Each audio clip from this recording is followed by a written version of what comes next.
저는 이번 이란 전쟁을 보면서 인간이 역사 속에서 무엇을 배워야 하는지에 대해서 깊이 생각하는 시간을 가졌습니다. 우리는 20세기에 아우슈비츠라고 하는 비극을 경험했습니다. 그럼에도 불구하고 우리는 역사 속에서 무엇을 배우고 있을까요? 어쩌면 우리는 역사를 과거의 이야기라고 생각하고 있을지도 모릅니다. 물론 역사는 과거에 일어난 일입니다.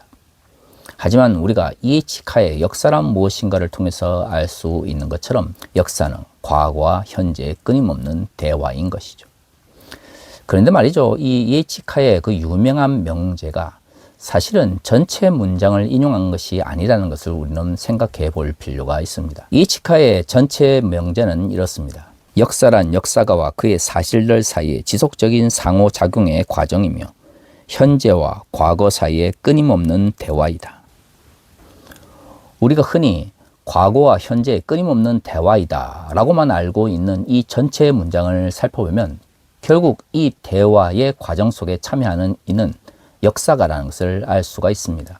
역사라고 하는 것이 특정한 시점에 형성되어진 것을 믿고 따르는 것이 아니라 현재 시점에서 역사가로 불리는 이들이 끊임없이 과거의 사실 혹은 사건에 대해서 질문을 던지며 그 의미를 되새겨야 된다라고 말하고 있습니다. 그런데 말이죠, 이 이에치카의 역사란 무엇인가 라고 하는 이 명제는 단순히 일반 역사만 적용되는 것이 아닙니다. 우리가 구원의 역사라고 불리는 성경을 이해하고 또한 성경에 대해서 바라보려고 할 때에도 동일한 관점 속에서 접근할 수가 있습니다. 성경은 과거의 이야기입니다. 하지만 과거의 이야기라고 해서 그것이 고정되어 있다는 말이 아니죠. 역사란 무엇인가를 물어보는 사람들은 동시에 성경의 역사는 어떻게 바라보아야 되는가에 대해서도 끊임없이 질문을 던져야 합니다. 그리스도인들은 역사가 무엇인지를 물어봄과 동시에 과거의 역사로서 성경의 이야기를 오늘날 관점 속에서 어떻게 이해해야 되는지에 대해서도 끊임없이 질문해야 하는 것이죠. 그렇습니다. 성경의 역사도 과거와 현재의 끊임없는 대화인 것이죠. 오늘 우리가 그리스도인으로서 성경의 말씀을 어떻게 이해하고 바라보느냐가 결국 오늘날 우리의 삶의 실천을 만들어낸다고 볼 수가 있는 것입니다. 기독교 근본주의 문제가 무엇입니까? 특정 시대에 형성되어진 성서에 대한 이해 혹은 해석을 오늘날 관점 속에서 절대적으로 받아들여서 문자 그대로 적용하려고 하는 이들입니다. 성서와 더 이상 대화를 하기를 원치 않는 이들이죠.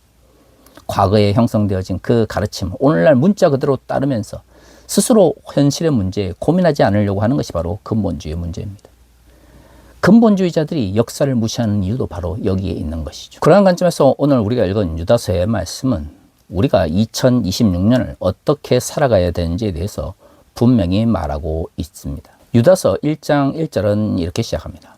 예수 그리스도의 종이요 야고보의 형제인 유다는 부르심을 받은 자 곧 하나님 아버지 안에서 사랑을 얻고 예수 그리스도를 위하여 지키심을 받은 자들에게 편지하노라.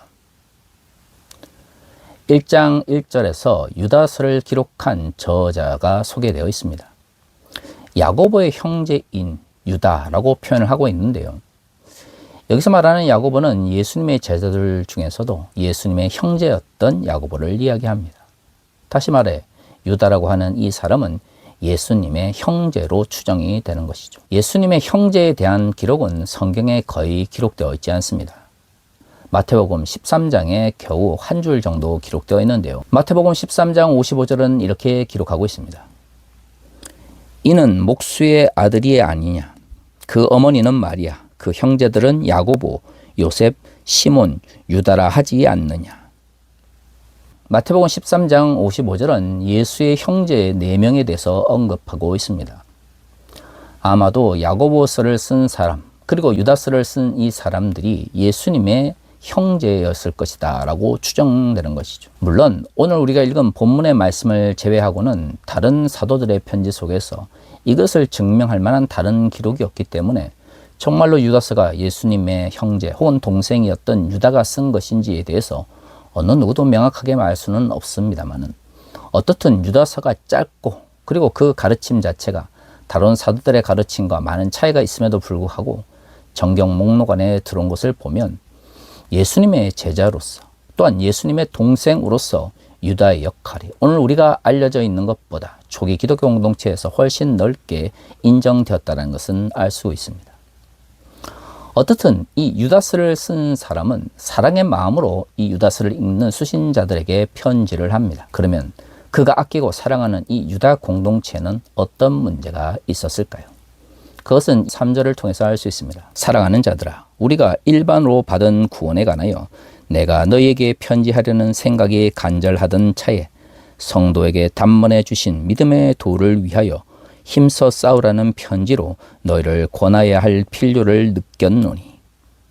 3절에서 비록 이 짧은 편지를 쓰지만 그 전부터 이 편지를 통해서 이 유다 공동체를 어떤 식으로 권면해야 될 건지에 대하여 계속해서 고민하고 있었다는 것을 알 수가 있는 것이죠. 4절은 그 이유를 이렇게 말하고 있습니다. 이에 가만히 들어온 사람이 몇 있음이라.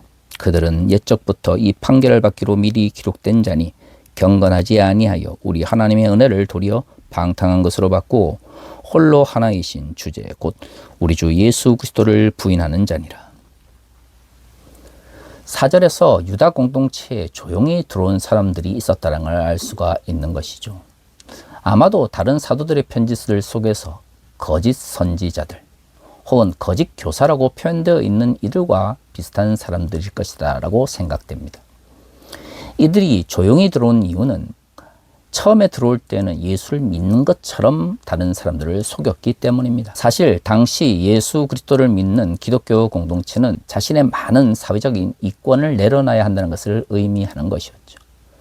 그런데 그런 어려움 속에서도 기독교 공동체를 찾아와 예수 그리스도를 믿는다, 예수 그리스도의 가르침을 따르기를 원한다라고 말을 했으니 당시에 많은 그리스도인들이 이렇게 조용히 들어온 이들과 함께 신앙생활을 하는 것에 대해서 큰 거부감이 없었을 것입니다. 문제는 이들이 예수를 믿는다라고 해서 들어왔음에도 불구하고 궁극적으로는 예수 그리스도를 부인하는 결과를 낳았다라고 하는 것이죠. 믿음의 도를 위하여 힘써 싸운다라고 하는 것은 결국 이들이 살았던 방탕한 삶에 반대되는 삶을 살아야 된다는 것을 의미하는 것이죠. 그런데 말이죠, 우리는 여기서 한 가지 질문을 던져봐야 됩니다. 예수를 믿는다는 것만으로 손해를 볼 수밖에 없고 유대교든 로마 제국 내에서든 그러한 어려움을 겪을 수밖에 없다는 것이 전제되어 있음에도 불구하고 그들은 교회 공동체를 찾아와서 예수를 믿는 것처럼 이야기를 했습니다. 그런데 그들의 삶은 결국 하나님의 은혜를 방탕한 것으로 바꾸어 놓을 것처럼 하나님의 뜻과는 아무런 관계없는 삶을 살았던 것이죠. 그런 방탕한 삶이 결국에는 어떤 방식으로 그들을 이끌어갔습니까? 그렇습니다. 예수 그리스도의 주되심을 부인하는 결과를 낳았던 것이죠. 우리는 근대 사회를 살아감에도 불구하고 예수 그리스도를 믿는다라고 하는 것을 그저 교회 공동체에 소속되어 있고 주일 예배를 드리는 것으로 제한합니다. 우리가 주일에 예배를 드리고 교회 공동체에 소속되어 있다고 해서 불이익을 당하는 사회가 아니지 않습니까? 그럼에도 불구하고 우리는 교회만 다니면 그저 다 예수를 믿는다고 그러죠. 목사가 되면 우리는 예수를 더 잘 믿는다라고 생각합니다. 하지만 교회를 다닌다라고 하고 주일 예배를 드린다고 하는 그리스도인들 중에서 공적 영역에서 반기독교적 삶을 살아가는 이들 너무나 많습니다. 목사들 중에서 목회를 한다라고 이야기를 하지만 결국엔 자신의 이권을 위해서 하나님의 이름을 팔고 예수 그리스도를 팔아먹는 이들 우리는 너무나 많이 만나고 있습니다. 그것이 과연 성경이 말하고 있는 예수 그리스도를 따르는 그리스도의 제자가 된다는 것을 의미할까요?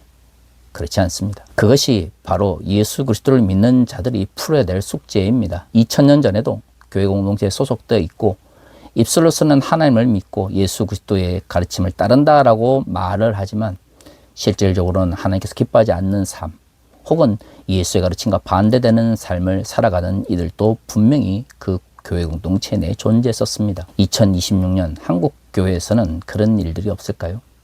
아마도 더 많은 이들이 그러한 삶을 살아가고 있는지도 모릅니다.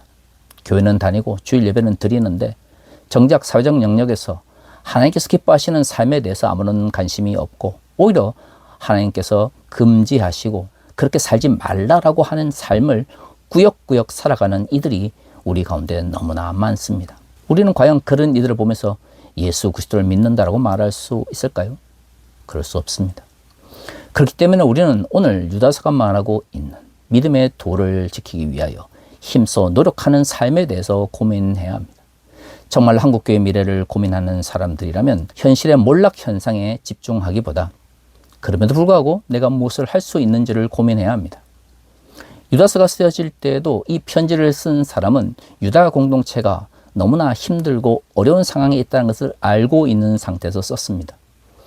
그들이 믿음의 도를 지키기 위하여 현실의 잘못된 인식을 가지고 예수를 믿는 이들과 치열하게 싸워 나가야 한다라고 말한 이유가 뭐겠습니까? 그것이 바로 유다서 1장 1절에 이야기하고 있는 것처럼 그들을 사랑하는 마음이 유다서를 쓴 저자에게 있었기 때문입니다. 교회를 미워하고 하나님의 뜻을 싫어하기 때문에 우리가 교회를 비판하거나 잘못된 가르침에 대해서 저항하는 것이 아닙니다. 진정 사랑하는 마음이 있고 그리고 하나님의 뜻이 이 땅에 이루어지기를 바라기 때문에 한국교회 왜곡된 현실을 비판하며 자신의 이해관계 때문에 예수 그리스도를 팔아먹는 이들에 대해서 비판하는 것이죠. 문제는 그것이 단번에 해결되는 것이 아니라고 하는 것입니다. 많은 이들이 같이 저항하고 또 목소리를 내지만 어느 시점에서 포기하는 이유가 뭐겠습니까? 우리가 목소리를 내고 우리가 수고하는 만큼 현실이 쉽게 변하지 않기 때문입니다. 그런데 그것은 2000년 전 유다 공동체에도 마찬가지였습니다. 문제는 그것이 인간이라고 하는 것입니다. 한 번 문제를 비판하고 한 번 문제를 해결했다고 해서 동일한 문제가 발생하지 않을까요?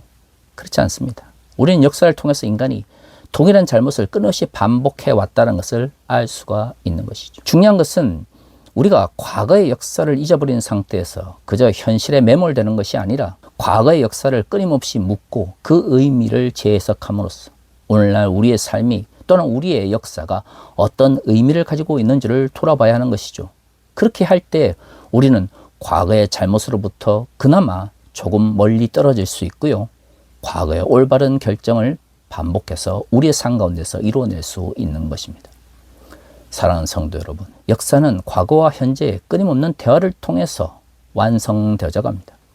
그 대화를 멈추는 순간 현실에 매몰되어지는 것이죠. 일반 역사든 구원의 역사든 우리가 현재의 문제에 대해서 치열하게 고민하고 과거의 즉 성경의 의미를 바르게 깨닫기 위해서 성경에 질문하며 고민하지 않는다면 우리는 현실 속에서 우리에게 닥쳐진 문제를 해결할 수 없을 것입니다. 2000년 전 유다 공동체처럼 우리 앞에 놓여 있는 문제는 어쩌면 단번에 해결되지 않을 수도 있습니다.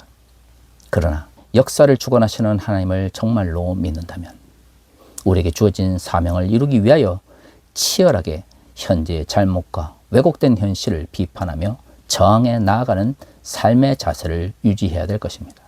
그것이야말로 진정 우리 시대에 하나님의 나라를 향하여 한 걸음 한 걸음 달려 나아가는 그리스도인의 삶이라 저는 확신합니다. 다시 기도하겠습니다.